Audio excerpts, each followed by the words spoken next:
President Obama attacked success, and therefore under President Obama we have less success. We don't need somebody who's a pioneer in offshore or outsourcing. Americans don't need sound bites, they need jobs. But what if I told you neither President Obama nor Governor Romney can create a single extra job quickly? The economy is adding jobs, but not enough. Nearly 13 million Americans are still looking for work, and many frustrated Americans have simply given up, with those either employed or actively looking hitting a 30-year low. You are demanding answers, but your politicians are too busy yelling at each other to hear you. Good morning, everyone. I'm Christine Romans. Politicians create sound bites. These people create jobs. Meet 4 people with the power to hire. They employ anywhere from 9 to 300 workers each. Barry Sloane is the chairman and CEO of Newtek, a small business service company. Rupila Sethi is the founder of Aerial Design and Build, a New York City contractor. Jeffrey Scheininger is president of FlexLine. That's a manufacturer. And Don Peebles is chairman and CEO of Peebles Corporation, a real estate developer. Okay, raise your hand if you've created a job anytime, let's say in the last year. There you go. Okay, so people who are actually creating jobs. Why? Why did you have to create a job? As we provide funds to small businesses, they create jobs. We've also increased our workforce by about 12% over the last year. 12% over the last year. So yes. That would sort of defy what we're seeing more broadly in the economy, really. You've been hiring people, I know, because you're getting contracts. Yeah. Your margins are tight, but you hire people, you say, before you actually get the business because you're anticipating the demand. Absolutely. We've tripled our workforce over the last 1 year. Tripled your workforce? Tripled our workforce. This year we've hired 1 new person every 2 months, and I think we need to hire a next employee. You were very careful to watch costs, aren't you? Yes, we are. Customers are penny pinching. Absolutely. You know, in the past we would see 2 contractors bidding on 1 project, but now you have sometimes 4 to 5 contractors bidding on 1 project, and they typically go for the lowest bidder. And Jeff, you're already seeing, you're a manufacturer, you're already seeing Europe and China slowing on your business for sure. You can feel it. Correct. It started about 6 to 8 weeks ago, and we can certainly sense that there's been a change in our economic underpinnings. So what do you do differently? How do you watch the global economy and worry about your own business? Well, you know, it's real easy to tell when your orders go down. As a manufacturer, we're primarily driven exclusively by demand. We do hiring based, you know, if it's manufacturing based, it's purely demand driven. If demand goes down, there is no hiring. And I know that you, Don, real estate, a lot of people have been saying it's been bottoming, commercial real estate and the housing market in general. Do you see a bottom? Yeah, I do. I think the housing market and throughout the country is pretty much bottomed out. I think, and we're seeing tremendous recovery, say, in New York City in all sectors, especially the super high end. You know, we have apartments now in New York City routinely now selling for over $10,000 a square foot, which is an absurd amount of money. Also, what we've seen in our businesses is hospitality is growing. We're seeing occupancy going up higher in our hotels, customers spending more money while they're there on food and beverage and other activities in the hotel. And we also are looking at much more deal flow in our major markets that we operate in, but also cities like Detroit. And so we're hiring people now to look at more of these deals because we now believe that these deals are going to lead to new development and new construction, which I think will help pull the economy up a bit more to have new construction activities start taking place. And we're seeing that in markets that we wouldn't have thought of before, again, such as Detroit, Washington, D.C., and now Miami. We're looking at new construction in Miami, which 3 years ago was just, you know, basically a cemetery. All right. Do politicians create jobs, or, Jeff, do people who run businesses create jobs? The difference between my hiring a welder based on my demand and the economic impact of my hiring a welder or a setup man versus the local town hiring a teacher is phenomenal, because of not just the multiplier effect, but the creation of wealth, the creation of additional revenue versus the consumption of it. So you're saying the economic benefit of you hiring a welder is bigger than the economic benefit of a new teacher's job being created? Correct. I think that teachers would argue with you about that. Teachers should argue with me about it. If you're unhappy and uncomfortable with teachers, then say bureaucrat. If you're unhappy with that, say, you know, you pick. But the bottom line is, how many people must support that one government hire, as opposed to growing the economic pie? Well, I think what you're saying is that it's growing organically, that basically it's economic circumstances that dictate you creating a job, as opposed to there could be stagnant economic activity and the government can create a job.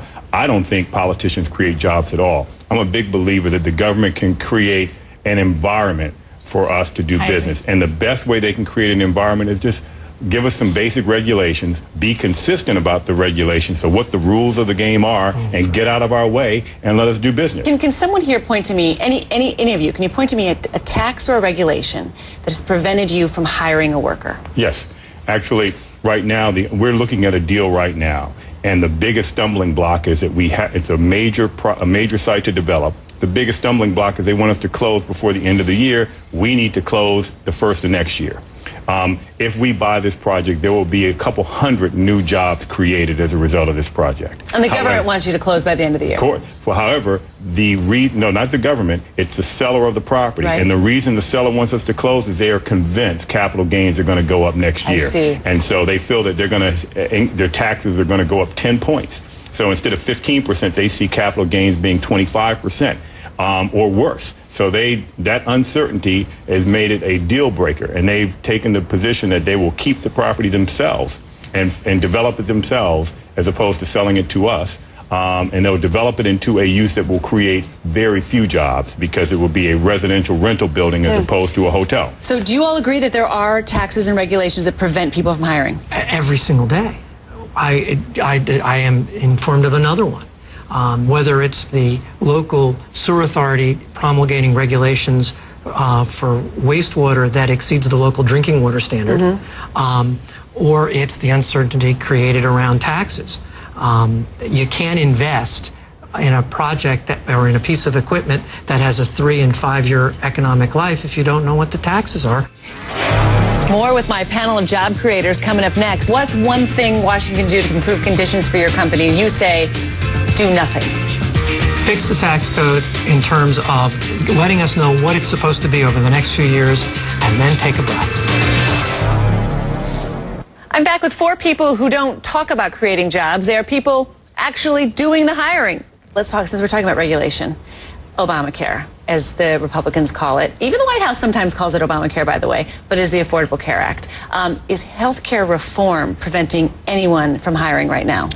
Yeah, there's no question. And there's nothing wrong with Obamacare, just like there's nothing wrong with the Bush tax cuts. It's the president's key, feature in his legislation. So with respect to the Patient Protection Affordable Health Care Act, it's really concerning to a lot of small businesses. There are businesses that are right at the break point of 50 employees.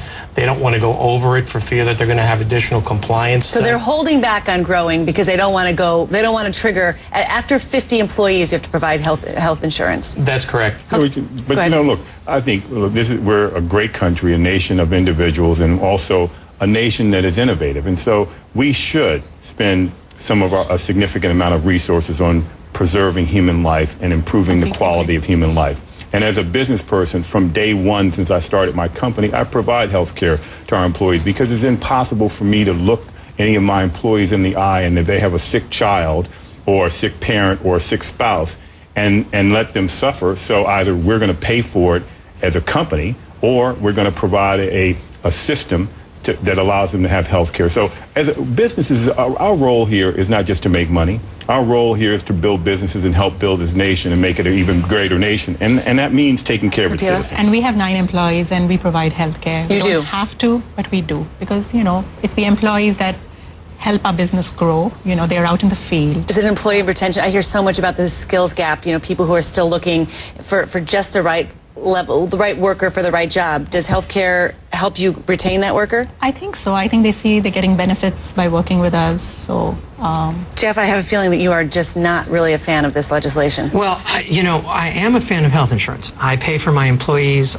100%. I pay for their families 100%. No contribution.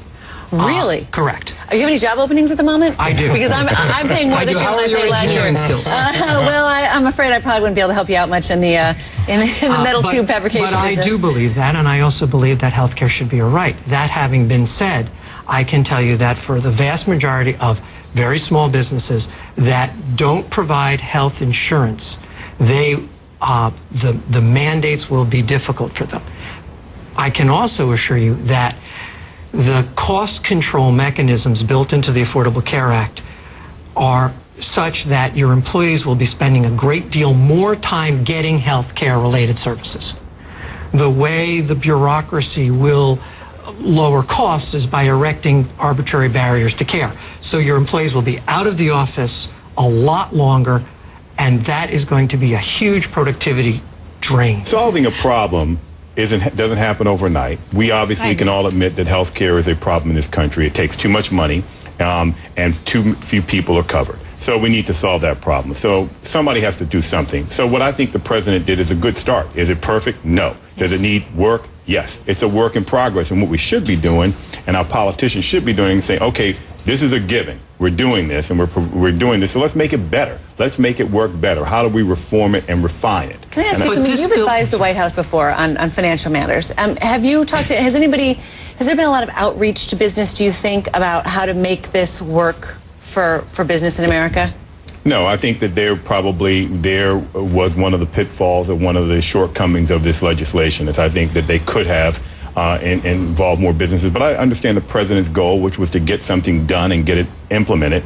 And if he had continued to have a broad dialogue with a lot of constituencies, it would never get done. And we'd still be talking about it as we have had since Hillary Clinton started working on it, a couple of decades ago. So I think that the White House did the right thing by getting something going, but I think it needs refinement, and I would like to see them more open and receptive to refinement. I'm sorry, Bear. I'm afraid that the bill as it stands is a monster that will, in fact, consume enormous amounts of capital without delivering any health benefits. Do you know that the bill includes billions of dollars for the Health and Human Services Secretary to invest in emerging healthcare technologies? That can't end well. There's a lot of things that are in this bill, but this bill is the law of the land. The question that I'm asking is, has anyone here not hired anyone because they're afraid of healthcare reform? And I don't think any of you have not hired someone because of this. But we're an anomaly.